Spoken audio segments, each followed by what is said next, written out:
What exactly is an earthquake? An earthquake is a trembling or shaking of the Earth's crust due to various factors, such as volcanic eruption, fault movement, explosions, and etc. It usually comes unexpected and is very much unpredictable. That is why, usually it brings about drastic damage to crops, properties, livelihoods, and lives. Earthquakes occur every day. Some are just very weak, that's why we can't feel them. However, once in a while, a really strong quake comes along.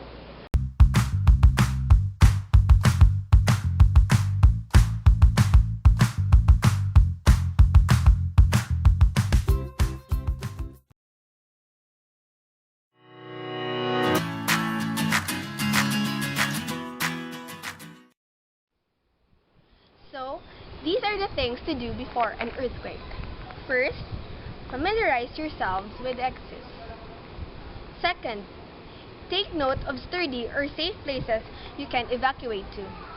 Third, participate actively during earthquake drills. Kasano tuman despite hindi disaster risk, ito pa rin yun na lang duwa. Ang kay kasagyan ng handout dali. Ay, ko ba yung handout yan? Wala ko tinunaan eh. Paano kaway kabalo nga may handout? Kung lasto to nagabasa, sir. Kung pamati, mas tulog ko to. Ano ka?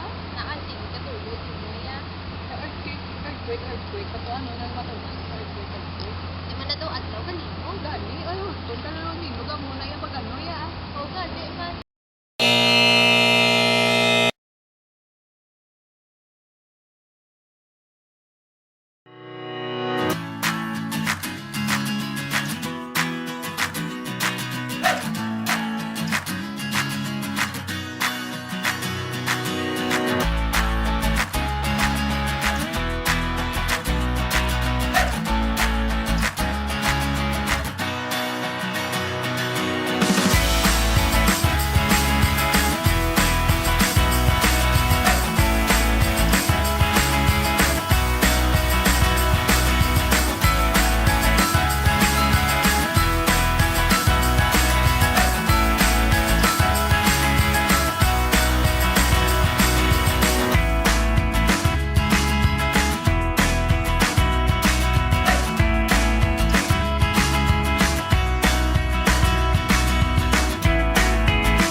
Now, what to do during an earthquake?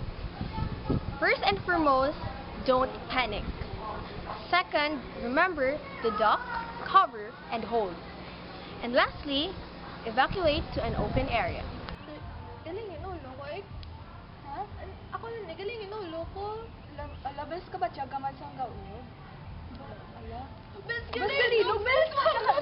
Tama. Ang kanto dito, tayo sa may puno.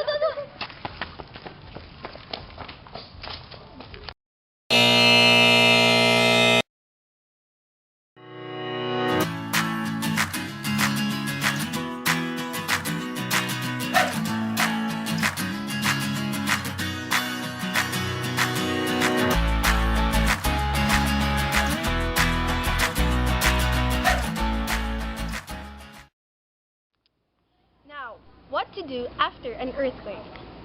First, beware of aftershocks. Second, listen to the radio for announcements and current news. Third, if you're living in a landslide-prone area, evacuate.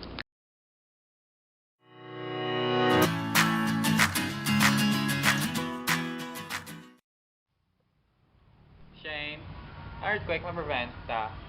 Siyempre, hindi. Because earthquakes are naturally occurring phenomenon. Kaya hindi sila mapipigilan by natural means. Paano ta or ano ang mahimo ta para ma-avoid Ma-avoid ang damage? Well- Ano na? Sino? Ano? Well, hindi ta ma-avoid ang earthquake, syempre. Pero, ma-avoid ang damages, loss of lives, and injuries if ma-follow ta ang safety precautions during, after, and before an earthquake. Amo man lang na, because the problem with us, kung mag-earthquake ba, ga-panic ta. So, when we panic, gakalimtan ta ang dapat himuon. So, let's just follow safety precautions next time. This is a safety reminder from your friends in Liceo de la Salle.